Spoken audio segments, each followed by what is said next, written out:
अब हम स्टार्ट करने वाले हैं second unit process and thread management, जिसका वेटेज है 15%। तो स्टार्ट करते हैं सेकेंड यूनिट। ठीक है, इसके अंदर कुछ हम ये सारे टॉपिक्स देखने वाले हैं, जिसमें पहला टॉपिक है हमारा व्हाट इज़ प्रोसेस। ठीक है, जब आप प्रोग्राम लिखोगे तो प्रोग्राम लिखने के बाद आप क्या करोगे, इसे रन करोगे। ठीक है, रन करोगे तो फिर ये क्या होगा, एग्जीक्यूट होगा। कि एग्जीक्यूट होगा तो फिर आपको कुछ ये आउटपुट मिलेगा। तो ये जब आपने एग्जीक्यूट किया उसके बाद ये जिस स्टेट में गया उस स्टेट को कहेंगे हम प्रोसेस। ओके, प्रोसेस क्या है? Process is a program under execution. Process क्या है? प्रोग्राम अंडर एग्जीक्यूशन, ये आपकी डेफिनेशन है। Process is an abstraction of a running program. तो आपको एब्स्ट्रैक्शन का मतलब पता ही होगा, यानी जो भी बैकग्राउंड की चीज़ें उन्हें हाइड करना और जो भी मेन चीज़ें हैं उन्हें शो करना। तो एब्स्ट्रैक्शन का मतलब क्या हुआ, जो भी बैकग्राउंड की चीज़ें उन्हें हाइड कर दिया और जो भी प्रोग्राम का आउटपुट है उसे शो करना। ठीक, process is an instance of an executing program. Process क्या है? एग्जाम्पल है एग्जीक्यूटिव प्रोग्राम का। Including the current values of program counter, registers and variables. इनके अंदर करंट वैल्यूज़ भी होती है प्रोग्राम काउंटर में, रजिस्टर में, और वेरिएबल्स की जो भी वैल्यूज रहती है उनके including. Each process has its own virtual CPU। ठीक है, जो भी प्रोसेस रहती है वो अपना एक वर्चुअल CPU क्रिएट करती है और वो सभी का अपना अपना प्रोसेस का ओन वर्चुअल CPU होता है। अब है मल्टी प्रोग्रामिंग। मल्टी प्रोग्रामिंग यानी क्या? एक ही CPU है, वो मल्टीपल काम कर रहा है। यहाँ पे एक ही ह्यूमन है, ये यहाँ पे हेडफोन से कुछ सुन रहा है और यहाँ पे कुछ टाइपिंग भी कर रहा है। तो ये क्या हो गया, जो ह्यूमन है वो CPU है और ये जो दो वर्क है वो क्या है, हमारे कोई भी प्रोसेस या प्रोग्राम या फिर टास्क है। तो इसे हम कहेंगे multi program. The real CPU switches back and forth from process to process. यहाँ पे जो CPU है एक प्रोसेस से लेकर दूसरे प्रोसेस के बीच में मल्टीपल टाइम जो है स्विच कर रहा है। यानी अभी मैं यहाँ पे पावर पॉइंट चालू रखा हूँ, यहाँ पे फिर मैं ये ब्राउज़र चालू कर रहा हूँ, फिर ये फाइल मैनेजर ओपन कर रहा हूँ। तो ये जो हो रहा है वो क्या हो रहा है, CPU back and forth switch हो रहा है between process to process. The rapid switching back and forth is called the multi programming. ये जो अभी मैंने स्विचिंग किया ना सभी सॉफ्टवेयर का आपस में, तो ये क्या होगा, हमारा multi programming. The number of processes loaded simultaneously in the memory is called the degree of multi programming. जितने भी प्रोसेस आप इसमें लोड करोगे वो क्या होगी, आपकी डिग्री। अभी मैंने कितनी बार स्विच किया, 3 बार, तो वो होगी 3 डिग्री ऑफ मल्टी प्रोग्रामिंग। अब इसका एग्जीक्यूशन देखते हैं। यहाँ पे देखो 3 प्रोसेस है, एक हमारा प्रोसेसर है, ये मेमोरी है जिसके अंदर हमारे पास लॉजिकल प्रोग्राम काउंटर है, और जो प्रोसेसर है उसके अंदर फिजिकल प्रोग्राम काउंटर है।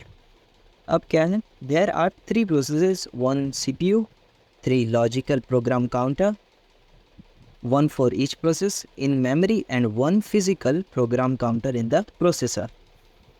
Here the CPU is free। ठीक है, अभी ये CPU जो है वो फ्री है, कोई भी यहाँ पे प्रोसेस के साथ वो जुड़ा हुआ नहीं है। No data in the physical program counter. तो यहाँ पे फिजिकल प्रोग्राम काउंटर में भी कोई डेटा नहीं होगा। अब ये जो CPU है वो प्रोसेस P1 को असाइन हो चुका है। अब यहाँ से क्या होगा, जो लॉजिकल प्रोग्राम काउंटर में जो P1 था ना वो ट्रांसफ़र हो जाएगा इन द फिजिकल प्रोग्राम काउंटर में। तो अब क्या हुआ, यहाँ पर जो CPU है CPU वो P1 से हट के वापस P2 को असाइन हो चुका है। तो अब ये जो P1 है वो वापस लॉजिकल प्रोग्राम काउंटर में चला जाएगा और यहाँ पे से जो P2 है वो सीधा चला जाएगा फिजिकल प्रोग्राम काउंटर में। Okay, data of process P1 is copied back to the logical. The data process of P2 is copied to physical. ये वही चीज़ है। अब क्या हुआ, अब P2 से हट के वापस जो हमारा CPU है वो P3 को असाइन हो गया। तो अब ये जो P2 है वो वापस लॉजिकल प्रोग्राम काउंटर में आ जाएगा और जो P3 है वो वापस फिजिकल काउंटर में चला जाएगा। ठीक, सेम वही सेंटेंस है अब है। ठीक है, तो ये हो रहा था हमारा मल्टी प्रोग्रामिंग का एग्जीक्यूशन। अब है हमारा नेक्स्ट टॉपिक प्रोसेस मॉडल।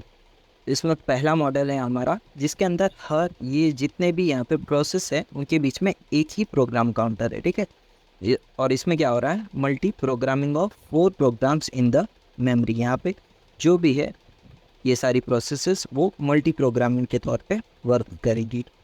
और सेकंड मॉडल है हमारा 4 प्रोग्राम काउंटर्स, यानी ये जो चारों प्रोसेस है इनका खुद का एक एक प्रोग्राम काउंटर होगा। और इसके अंदर क्या था, एक ही प्रोग्राम काउंटर था जो चारों प्रोसेस के बीच में डिस्ट्रीब्यूट हो रहा था। Conceptual model of 4 independent sequential process each with its on flow of control. तो इसमें क्या हो रहा है कि ये जो है चारों इंडिपेंडेंट है, ये आपस में जुड़े हुए नहीं है, और ये सब जो है सीक्वेंशियल है, और इनका खुद का फ्लो ऑफ कंट्रोल है, यानी इनका खुद का अपना प्रोग्राम काउंटर है। And each one running independently of one another. यहाँ पे अगर ए एग्जीक्यूट हो रहा है तो बी सी डी को उससे कोई मतलब नहीं है, तो ये सब जो है आपस में इंडिपेंडेंट है। नेक्स्ट है हमारा ये मल्टीटास्किंग वाला है शायद। यहाँ पर हमारी सभी प्रोसेसेस है और यहाँ पर टाइम है। देखते over a long period of time interval all the processes have made progress. यहाँ पे कुछ टाइम इंटरवल के बाद सभी प्रोसेस जो है कुछ ना कुछ प्रोग्रेस कर ही रही है यहाँ पर, जैसे हम देख सकते हैं। But at any given instant only one process is actually running. तो यहाँ पे अगर मैं इतना पर्टिकुलर पार्ट देखने जाऊँ तब कोई भी एक ही प्रोसेस जो है रन होगी, यानी ये टाइम पर सिर्फ ए एग्जीक्यूट हो रहा है, ये वाले टाइम पर सिर्फ बी एग्जीक्यूट हो रहा है, ये वाले टाइम पर सिर्फ सी प्रोसेस एग्जीक्यूट हो रहा है। तो यहाँ पर जो है एट अ सिंगल टाइम एक ही प्रोसेस जो है वो रन कर रही है। तो ये थे हमारे कुछ प्रोसेस मॉडल। नेक्स्ट वीडियो में हम देखेंगे प्रोसेस क्रिएशन।